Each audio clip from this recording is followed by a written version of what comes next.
I've gotten tens of thousands of dollars worth of business on LinkedIn without ever trying to sell. So if you want to attract clients on LinkedIn in an easy and human and proven way, the first thing you need to do is get clear on your brand. Now this may seem pie in the sky, but just hear me out. You really need to understand your brand to be successful with everything else I'm going to recommend for you for LinkedIn. And really what I'm going to share can help you with all of your marketing. So here's what you want to ask yourself. The first thing is, who is your ideal customer? At least who's the ideal customer you want to reach out to on LinkedIn. Now I'm sure there's a wide range of types of customers who have different types of needs that you can help with, but I am sure you have certain favorites. If you want more of that, that's what you got to target. Also, of all your products and services, what do you want to sell the most of on LinkedIn? Maybe these are products and services that are the most enjoyable to deliver, or maybe they're the most profitable. Also, what makes your company stand out from the competitors? And think of differences that matter to your ideal customer. And finally, what's your brand's personality? Are you more formal, more casual? Are you more energetic? Are you quirky? And by the way, if you Google brand personality list, you're going to come up with a ton of ideas. So knowing the answers to these questions is going to help you craft your presence on LinkedIn so you attract the right customers to the right products and services in a way where you stand out from the crowd.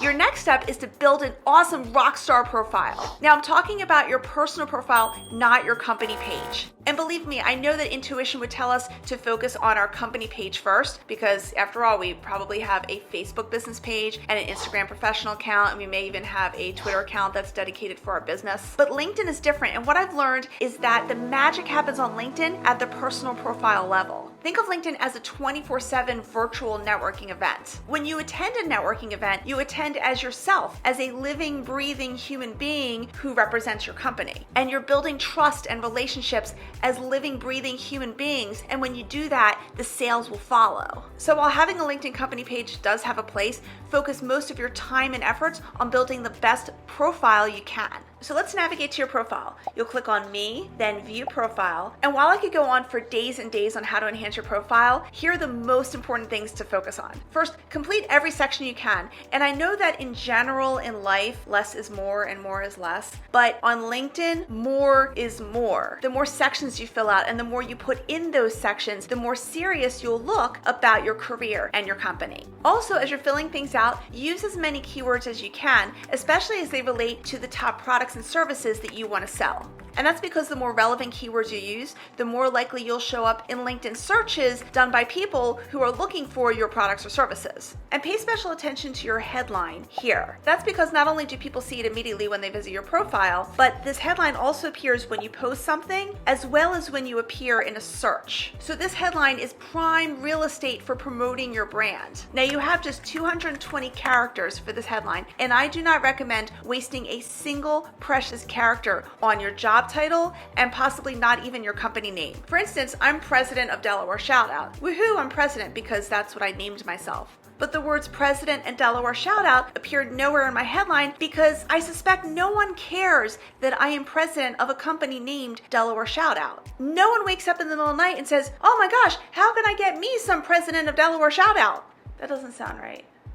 The key is what you need to put in your 220 characters is the value that you bring to the table. And this is what I have here for mine.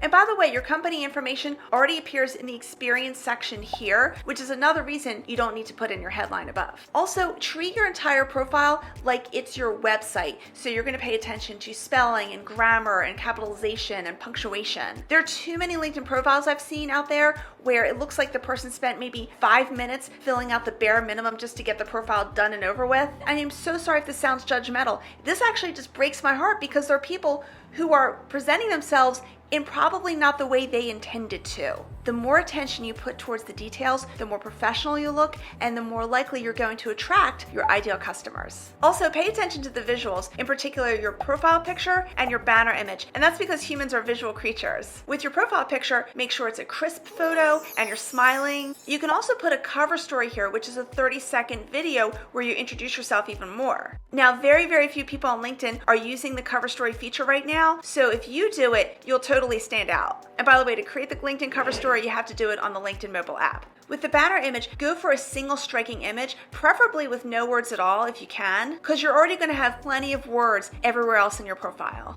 Okay, now you're ready to strategically build your network. And there are 2 ways to build your network. The first way is to accept connection requests, and the other one is to put connection requests out there strategically. But let's tackle first what to do when people want to connect with you. And I know for a lot of you, this is a sensitive subject because a lot of people are very hesitant to connect with strangers on LinkedIn. But I promise you, having a larger network can only help you. The larger your circle of first-degree connections, which are the people you're immediately connect to, the larger your circle of second-degree and third-degree connections. That means you'll appear in way more searches when people are searching for something who that means you'll show up in a whole lot more searches when people are looking for someone who does what you do. Okay, and I'm gonna get on my soapbox here, and I'm sorry, but isn't the point of networking to meet people you don't already know? And another way to think about it is connect the dots. Networking is like connect the dots. You can't connect a lot of dots if you don't have a lot of dots. I kind of like that analogy. And smash the like button if you like it too. Sorry, I had to say that. Everyone talks about smashing the like button, but I would not stop you from smashing it. Thank you. And yes, I do know that there are people who are trying to connect with you because they want to try to sell to you, but you don't have to buy. Let them send out a couple sales messages to you. You can say no thank you. And guess what? You've just built your network. And now let's look on the flip side where you're proactively trying to reach out to people. Obviously, a good place to start are your ideal customers. And if you're B2B or business to business, LinkedIn makes this pretty easy. At the top of your screen, put your cursor in the search bar, hit enter, and then click on all filters. Now you're going to see it's pretty easy to search for people based on their company and their industry and their job title, etc. But in your search, and this is whether you're B2B or B2C, business to consumer, also consider connecting with potential referral partners. With referral partners, you're both talking to the same types of clients, but you offer different services and usually don't really compete with each other. Like let's say you're an accountant. A good referral partner for you could be a financial advisor or an estate planning attorney, because you all do different things but can help the same people. And in my case, as a social media trainer, good referral partners for me are graphic designers and website designers, and really actually anyone in the marketing realm, because we all tend to help the same clients, but just in different ways. But no matter what, when you reach out to people to connect, be sure to personalize the connection request. You can do that by looking through their profile as well as the activity section of their profile to see what they've posted. And this will give you ideas of what to comment on when you're personalizing this connection request. And it's always better to take a few extra minutes to do this research, even if it means you're connecting with fewer people, because there is a way greater chance they're going to accept the connection request and they're already going to feel a little more warmed up to you. And your next step is to engage. So let me tell you what I do nearly every single day, or at least Monday through Friday. It only takes a few minutes each day, and it really helps me nurture my network. The first thing I do is I look on my homepage and scroll down the newsfeed to see what my connections have been posting. And I'm looking for an interesting post of theirs that I can then share with my network because I think my network will like it. Now that could be a little random because you're kind of at the mercy for whatever appears in your feed. So if you want to go a step beyond what I do and be even more strategic about it, have a list handy of the connections that you have that you really want to build greater relationships with, and then look on the activity feed of their profile to see what they've posted recently and share their content specifically. The other thing I do Monday through Friday is I look through my notifications to see who has commented on my posts or shared my posts, and then I comment back, or if they've shared my posts, I thank them for that. I also look at notifications for any birthdays or work anniversaries or new job positions to celebrate so I can message people. Now, if you want to take this to a whole nother level and you're willing to invest a few more minutes each week, visit the profiles of the connections you're trying to build stronger relationships with, whose work you can personally vouch for, and endorse their skills. And if you want to take it one step further, you can write recommendations for these folks, which are basically full-blown testimonials that appear on the profiles. But again, only do that if you could personally vouch for their work. Now, doing all this stuff not only engenders a lot of goodwill, but it also taps into the LinkedIn algorithm. The more that LinkedIn sees that you're corresponding with certain people, the more likely that in the future, LinkedIn will deliver your content to their news feeds and their content to your news feed. And now you're on each other's radars a whole lot more. Next, you want to repurpose valuable content. Now, many social media managers will tell you to post completely different content on all of your social media sites, and that means on LinkedIn, completely different content too.